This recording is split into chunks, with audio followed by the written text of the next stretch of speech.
No, wybory pokazały niewątpliwie jedną rzecz, że społeczeństwo popiera tę stronę opozycyjną, solidarnościową i nad tym nie ma co się za bardzo, za bardzo się zatrzymywać na tym, bo to jest rzecz oczywista, liczby mówią same za siebie. Przy tej konstrukcji ordynacji wyborczej, która była, nawet wygraliśmy więcej niż mogłoby się zdarzyć w innym wypadku. Gdyby doszło do wyborów w jakiś sposób proporcjonalnych, to na przykład nie prawie w 100% bylibyśmy w Senacie, tylko w ogromnej większości, niemniej jednak nie wyłącznie. Za to w Sejmie byłaby sytuacja dla nas chyba korzystniejsza, nawet na pewno nie chyba.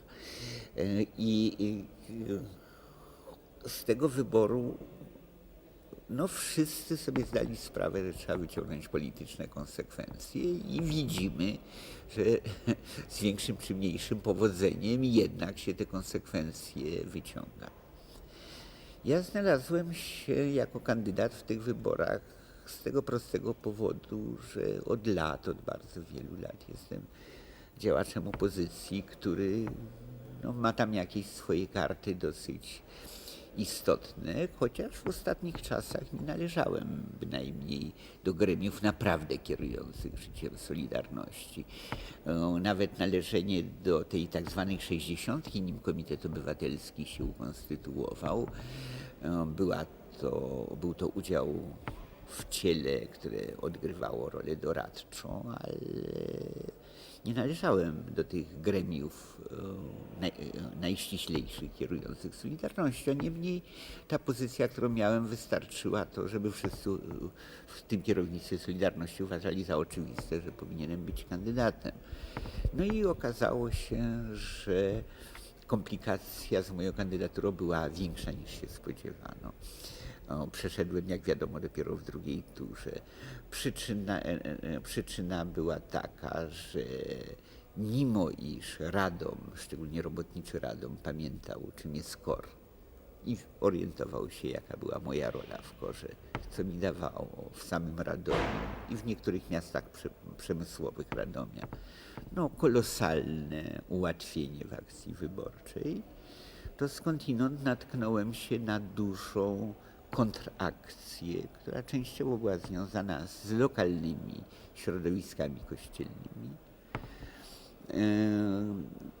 częściowo z środowiskami jakiejś prawicy politycznej tam związanej z miejscową hierarchią kościelną. No i mimo, że nawet w pierwszej turze w stosunku do mojego faktycznego kontrkandydata przyszedłem, wielokrotnie go dystansując, niemniej jednak dopiero w drugiej turze mogłem przejść. Akcja cała wyborcza, w której brałem bardzo intensywny udział, no, bardzo wiele mnie nauczyła o tym, o co ludziom chodzi, jakie pytania ich naprawdę dręczą, które pytania przyjmują chętnie, a które z niechęcią. Była to dobra szkoła, nie tylko szkoła polityki, ale i szkoła życia również. Bardzo sobie z tego punktu widzenia chwalę tę kampanię wyborczą jako taki rodzaj mini uniwersytetu politycznego. No i ponieważ przeszedłem w tych wyborach, no, mogę być zadowolony, że mimo dużej kontrakcji udało mi się taki sukces uzyskać, który w znacznej mierze wynikał stąd, czyim byłem kandydatem.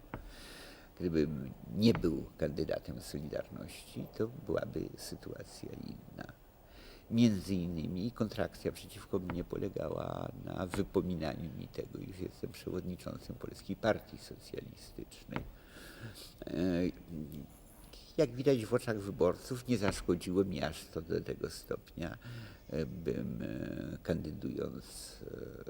bym rozgrywając w ostatniej turze z kontrkandydatem mającym pełne poparcie miejscowej organizacji kościelnej, nie zdystansował go trzykrotnie.